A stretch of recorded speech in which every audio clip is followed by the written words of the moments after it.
Hi, this is Greg Jones from Ear to the Ground Music again, and I wanted to talk a little bit today about a question that we get quite a bit. Maybe we could even call it a problem that we'll try to solve for you, or at least help. And that is, people want to know how to get more listeners on Bandcamp. Now, I come at this from a couple different directions, both as somebody who is a listener. I have discovered music on Bandcamp, but also as somebody who has put music on Bandcamp. We did a collection a few years ago when we were trying to raise support for the website. So I'm familiar with the process on both sides. And I just wanted to offer a little bit of advice from things that I've seen that seem to work for people.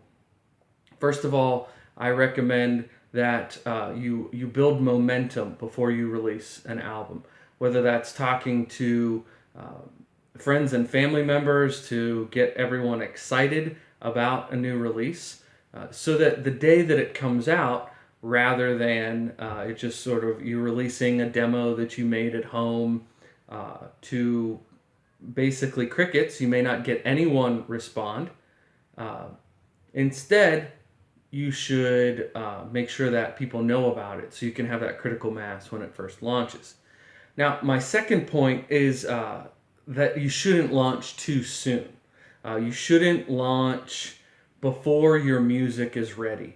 Now, every artist might have their own way of looking at that when music is ready to be heard, but what I would recommend is have people that you trust listen to the music and give you some commentary so that it doesn't come across like a first draft. You know, sometimes people will make lo-fi recordings, and that's great. That's a style and it can be wonderful, but don't use that as an excuse. You know, well, I just had this lousy equipment, so I just threw something up there.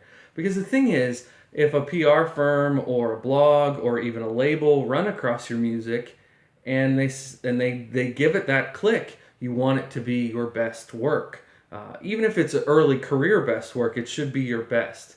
And then we have the opportunity to either hear that special something or we won't. But sometimes people get so caught up in wanting to get something out there that they push it out before it's really ready. Another point that I would make is, and this is just sort of a music marketing 101 point, but to get more listens on Bandcamp, you actually should post on YouTube.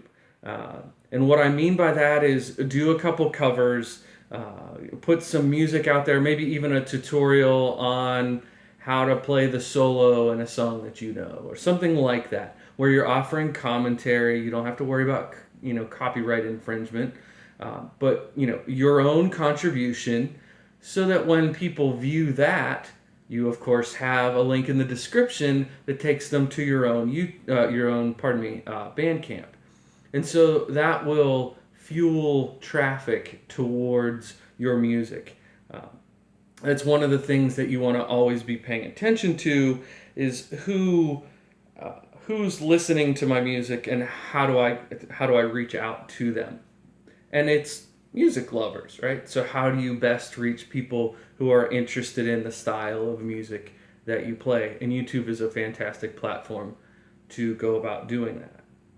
For my last point, maybe it's self-serving, but submit music to blogs. A lot of times people will send us music and they'll portray it as if they're doing us a favor.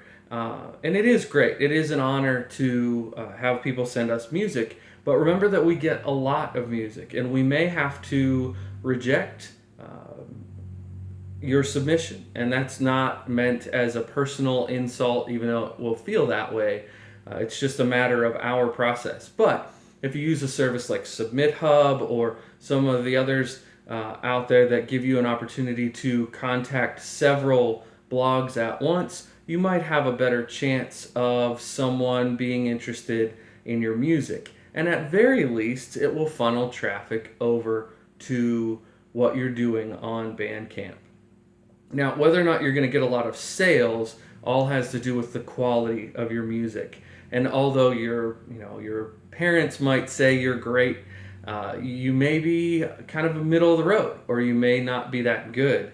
And one of the things I will say is when you put music out there for criticism, some blogs may be not so kind and they may be negative. At Ear to the Ground, we prefer to only publish positive reviews, particularly for emerging artists. So we'll kindly say no thank you if we're not interested. But whether you go out and manually search for blogs and look at their submission process, or you use a service like Submit Hub, one way or the other, I think getting music out to blogs and hoping that they pass it on to their readership, I think that's a really good way. Not only does it give you affirmation of what you're working on musically and artistically, but it also gives you an opportunity to release that music out and potentially find fans who will join the bandwagon and follow you then when you go on tour and so on. So thank you for sticking around and watching this video. If you found it to be helpful, please give it a like and subscribe if you'd like. We'll have weekly content here on YouTube. And I would appreciate comments down below if you have any suggestions for other questions that you might want to ask people who have been blogging in the music industry for just over 5 years now.